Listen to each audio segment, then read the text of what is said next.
This is Courtney Goldie Jackson, the new host of The Coffee Break on TAN TV, the African American network, where we have a local feel with a global reach.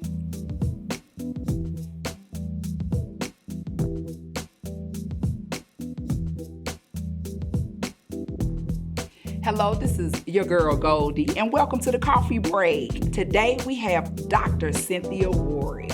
How you doing? I'm great. Good. So you are president of Stillman College. Yes, ma'am. In Tuscaloosa, Alabama. Yes. Oh my goodness, that's such a big title. Does it feel big to you? No, because this is my third presidency. Mm-hmm. So I've been doing this job for, I guess, the past 12 years. Mm-hmm. And I heard in one of your interviews, you said that a friend of yours told you that Stillman College needed you. Yes. Yeah. What do you think he was referring to specifically for you? Well, because I have this skill set of turning around HBCUs. Mm-hmm. I had been at South Carolina State and then at Grambling. And so Stillman had some similar challenges that he kind of felt I needed to spend some time and address. And when I got there, I just fell in love with the campus. It's a beautiful 105 acres, the students, and Tuscaloosa is a really nice town. So I had never been there before, never been to Alabama or lived in Alabama. So, the civil rights movement, you have all these pictures in your head about Birmingham and Selma, and so I was expecting something like that, but it was completely opposite. Different. Yeah. Did you have like some of those like concerns about, oh man, I hope this isn't like a racist type of city or town? Right. Yeah. Mm-hmm. I had those same concerns when I moved to Texas. No. I did. I was like, okay, I hope it's cool. I hope it's, I hope everybody friendly. You know what I mean? So you said you originally began as a pharmacist. Yes. Okay. Can you talk a little bit about your pharmacy career? Sure. Well, I'm from San Antonio, and I left here to go to Howard University, and I majored in pharmacy. Mm-hmm. And when I graduated, I worked in pharmacy in Indiana for a few years, and then when I came home, I was the first pharmacist hired by HEB to put pharmacies in their grocery stores. Nice. So that was back in the 70s. And then Did you have a fro? Did you have a big old afro? I have had one of those. Yes. Yeah, in high school and college. I think I kind of just cut it short after that. And then I opened my own pharmacy on the east side of San Antonio. Nice. So how did you end up going from pharmacy to now education? Yeah, people ask me that all the time. And it's because I was elected to the Alamo Community College Board of Trustees here in San Antonio, the Alamo Colleges. Okay.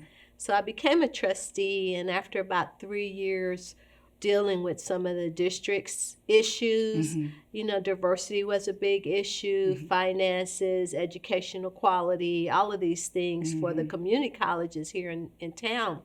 I was like, oh, wow, this is interesting. I said, well, if I'm going to do something different than fill prescriptions for 35 more years, maybe I should go back to school and get into higher education. Right. And that's what I did. Was that challenging for you going back to school?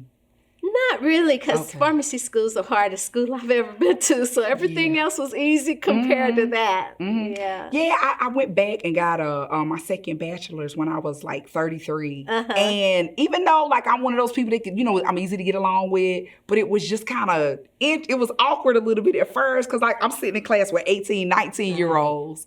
So, so now being at Stillman, what do you see as being some of like the bigger challenges for African American or HBCUs in general? Oh, okay. Well, I think our challenge is kind of the perception that people have about historically Black colleges.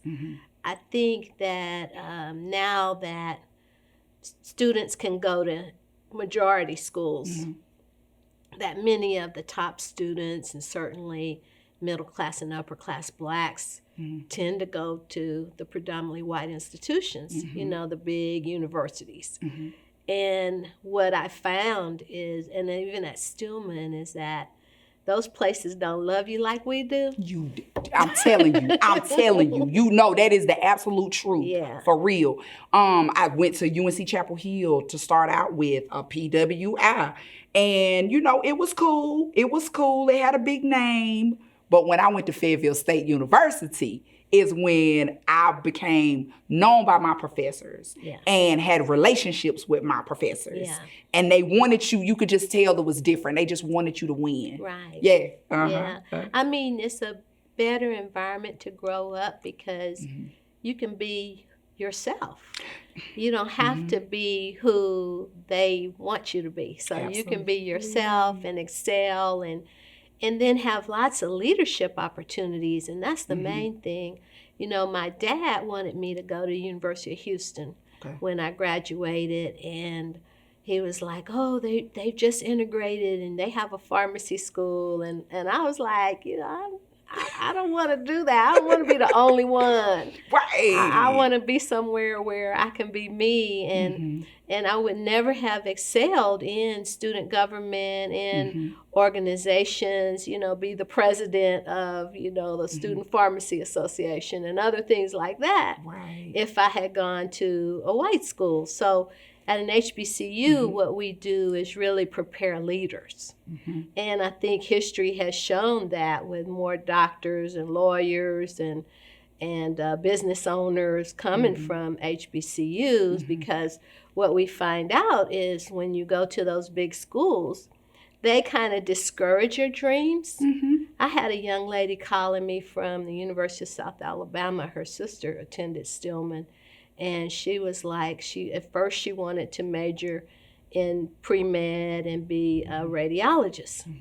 Then she started talking about being a radiation technologist.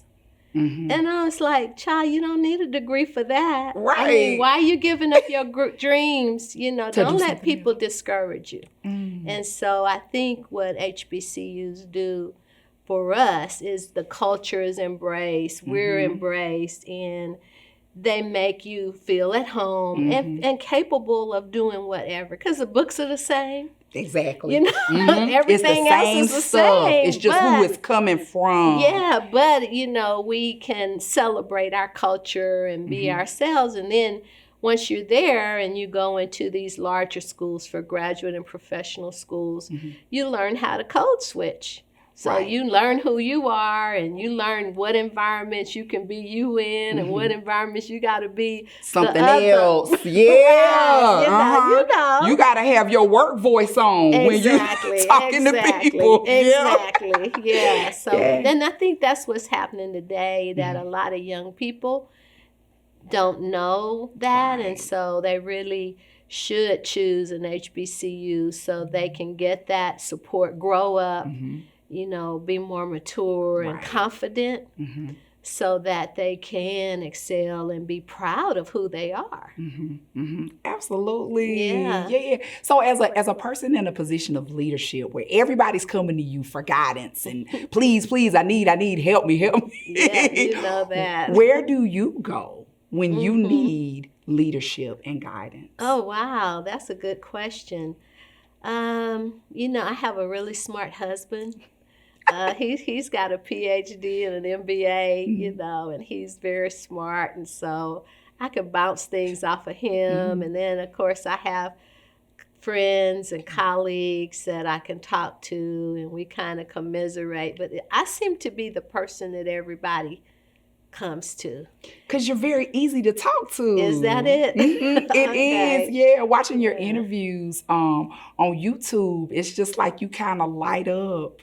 And, you know, you just seem like, I know the answer. And if I don't, I'll figure it out. Oh, okay.